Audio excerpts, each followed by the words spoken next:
హరే కృష్ణ. ఈ కలియుగంలో కృష్ణ ప్రేమను పొందడానికి అత్యంత సులువైన మార్గం మనకు శ్రీ చైతన్య మహాప్రభువు వారు బోధించారు. వారు బోధించినట్లుగా ఈ కలియుగంలో హరినామ సంకీర్తనం అంటే శుద్ధమైన హృదయంతో కృష్ణ నామస్మరణ చేయటం ఒక్కటే మనకు కృష్ణుని ప్రేమ పొందడానికి అత్యంత సులభమైన మార్గం. హరే కృష్ణ కృష్ణ కృష్ణ హరే హరే హరే రామ రామ రామ హరే హరే. ఈ హరే కృష్ణ మంత్రం హరినామ సంకీర్తన మన భక్తిని ప్రేరేపిస్తుంది. హృదయాన్ని శుద్ధి చేసి మనలోని కల్మషాలను తొలగించి కృష్ణ ప్రేమను కలిగిస్తుంది. కర్మ బంధాలను తొలగిస్తుంది. అంటే గత జన్మ పాపాలను నివారిస్తుంది. ఆధ్యాత్మిక శక్తిని అందిస్తుంది.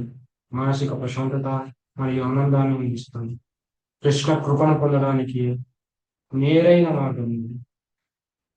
గీత మరియు భాగవతంలో స్వయంగా కృష్ణుడు ఈ హరే కృష్ణ మంత్రాన్ని హరినామాన్ని శ్రేష్టంగా పేర్కొన్నాడు. మనకు భాగవతంలోని 12వ స్కందము 13వ అధ్యాయము 51వ శ్లోకంలో ఈ హరే కృష్ణ మంత్రం యొక్క శాస్త్రీయ ప్రమాణం మనం చూడొచ్చు. కృతే యజ్ఞాయతో విష్ణు త్రేతాయాం యజ్ఞతో మఖై ద్వాపరాయం పరిచర్యాయాం కలో దత్త కీర్తన. దీని అర్థం ఏంటంటే సత్యయుగంలో తపస్సు ద్వారా భగవంతుని చేరేవారు, త్రేతాయుగంలో యజ్ఞాలు నిర్వహించడం ద్వారా భక్తిని పెంచుకునేవారు, మరియు ద్వాపరయుగంలో దేవాలయంలో కృష్ణ సేవను ఆచరించడం ద్వారా భగవంతుని పొందారు.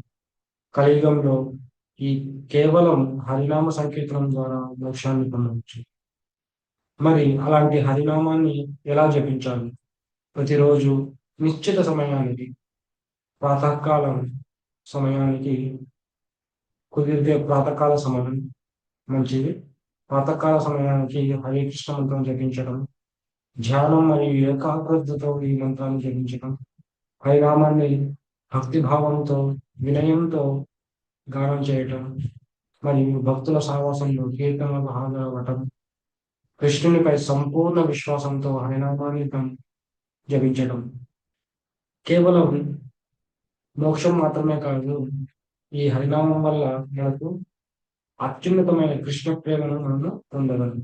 ఇది కృష్ణుని స్వరూపాన్ని పొందే మార్గం. స్వయంగా భగవంతుడు హరినామంలో ఉన్నారని మనకు శాస్త్రాలు చెప్తున్నాయి. అందుకే ఈ హరే కృష్ణ మంత్రం జపించి మనమందరం కృష్ణ ప్రేమను పొందుదాం. హరే కృష్ణ.